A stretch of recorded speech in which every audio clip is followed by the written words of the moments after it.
നിമിഷ. അപ്പോൾ ഇതിൻ്റെ first video ആണ്. ഇപ്പോൾ എല്ലാവരും ക്വാറൻറ്റൈനൊക്കെ ആയിട്ട് വീട്ടിൽ സേഫായിട്ടിരിക്കണമെന്ന് വിശ്വസിക്കുന്നു. അപ്പോൾ എല്ലാവരും ഇപ്പോൾ അത്യാവശ്യം ബ്യൂട്ടി റിലേറ്റഡ് ആയിട്ടുള്ള വീഡിയോസും ക്രാഫ്റ്റും അപ്പം അങ്ങനെ ഒരുപാട് വീഡിയോസൊക്കെ കണ്ടിരിക്കുന്നവരാണ്. അപ്പോൾ നമുക്ക് കുറച്ച് പഠിച്ചാലോ. അപ്പോൾ ഞാൻ MSc physics സ്റ്റുഡൻ്റാണ്.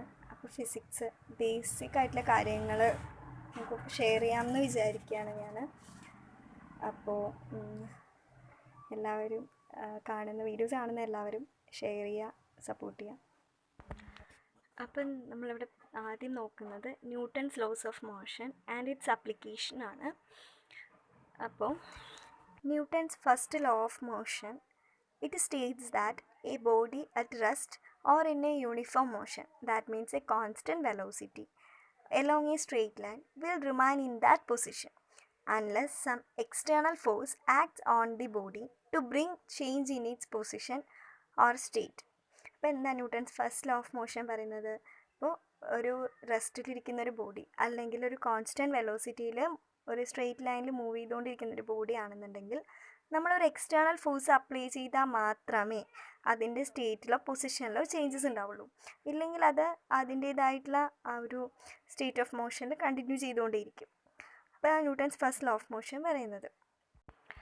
Newton's second law of motion, it states that the rate of change of momentum of a body is directly proportional to the applied force and takes place in the direction of force. അപ്പോൾ newton second law of motion എന്താ പറയുന്നത്? അപ്പോൾ മൊമെൻറ്റത്തിൽ ഉണ്ടാകുന്ന വ്യത്യാസം അല്ലെങ്കിൽ മൊമെൻറ്റത്തിൽ ഉണ്ടാകുന്ന changes എന്ന് നമ്മൾ പറയുന്നത് നമ്മൾ അപ്ലൈ ചെയ്യുന്ന ഫോഴ്സിന് ഡയറക്റ്റ്ലി പ്രപ്പോർഷണൽ ആയിട്ടായിരിക്കും. അതാണ് Newton second law of motion പറയുന്നത്. Newton's third law of motion. Third law of motion സംഭവം അതിപ്പോൾ ഫിസിക്സ് ഒട്ടും അറിയാത്ത ആൾക്കാർക്ക് പോലും അറിയുന്നൊരു ലോ ഓപ്ഷനാണ്. It states that to every action there is an equal and opposite reaction. Action and reaction always acts on different bodies. അപ്പോൾ ഏതൊരു ആക്ഷനും ഏതൊരു പ്രവർത്തനത്തിനും ഈക്വൽ ആൻഡ് ഓപ്പോസിറ്റ് ആയിട്ടുള്ള ഒരു റിയാക്ഷൻ ഉണ്ട്. ആക്ഷനും റിയാക്ഷനും എപ്പോഴും രണ്ട് ഡിഫറെൻറ്റ് ബോഡീസിലായിരിക്കും ഉണ്ടാവുക. ഇപ്പോൾ പെട്ടെന്ന് ഒരു എക്സാമ്പിൾ പറയാൻ പറഞ്ഞാൽ നമ്മളിപ്പോൾ എന്താ പറയുക, ഇപ്പോൾ നമ്മൾ വഴിയിൽ കൂടെ പോകുന്ന ഒരാളെ പിടിച്ച് തല്ലി, അയാൾ വെറുതെ ഇരിക്കുമോ? കാരണം ഇല്ലാതെ ആണെങ്കിൽ അയാൾ എന്തായാലും വന്ന് തിരിച്ച് തല്ലും. അപ്പോൾ അതിനൊരു ആക്ഷനായിട്ട് ഒരു ആക്ഷൻ നടക്കുമ്പോൾ അതിന് ഈക്വൽ ആൻഡ് ഓപ്പോസിറ്റ് ആയിട്ടുള്ളൊരു റിയാക്ഷൻ ഉണ്ടാവും. അപ്പോൾ ആക്ഷനും റിയാക്ഷൻ ഉണ്ടാവും. രണ്ട് ഡിഫറെൻറ്റ് ബോഡീസിലാണ് സംഭവം നടന്നത്. അപ്പോൾ നമുക്ക് ഈ സംഭവങ്ങളൊക്കെ ഒന്ന് മാത്തമാറ്റിക്കലി ഒന്ന് നോക്കിയാലോ. ഇപ്പോൾ നമ്മൾ രണ്ട് ബോഡി കൺസിഡർ ചെയ്യാം, 1 and 2. ഇപ്പോൾ ഫോഴ്സ് 1-ൽ നിന്ന് 2-ലേക്കാണ് ഫോഴ്സ് എക്സേർട്ട് ചെയ്യണമെന്നുണ്ടെങ്കിൽ F12 എന്ന് എഴുതാം.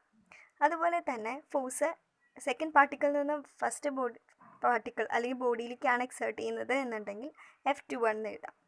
അപ്പോൾ ഇവ തമ്മിലുള്ള ഇൻട്രാക്ഷൻ എന്ന് പറയുന്നത് 1 and 2 ആണല്ലോ. സോ വിച്ച് ഈസ് ഈക്വൽ ആണ്.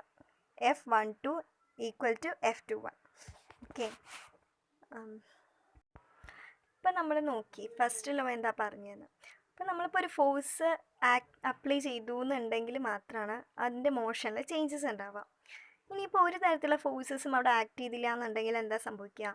അവിടെ വെലോസിറ്റിയിൽ ചേഞ്ചസ് ഒന്നും ഉണ്ടാവില്ല, ആക്സിലറേഷനും ഉണ്ടാവില്ല. ഇപ്പോൾ നമ്മൾ മാത്തമാറ്റിക്കലി എഴുതുകയാണെന്നുണ്ടെങ്കിൽ F=0, A=0. രണ്ടും വെക്റ്റർ ക്വാണ്ടിറ്റിയാണ്, ഫോഴ്സ് ആൻഡ് ആക്സിലറേഷൻ.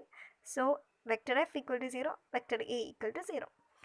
ഇനി സെക്കൻഡ് ലോ പറയുന്നത് എന്താ? It's gives a measure of force has the rate of change of momentum.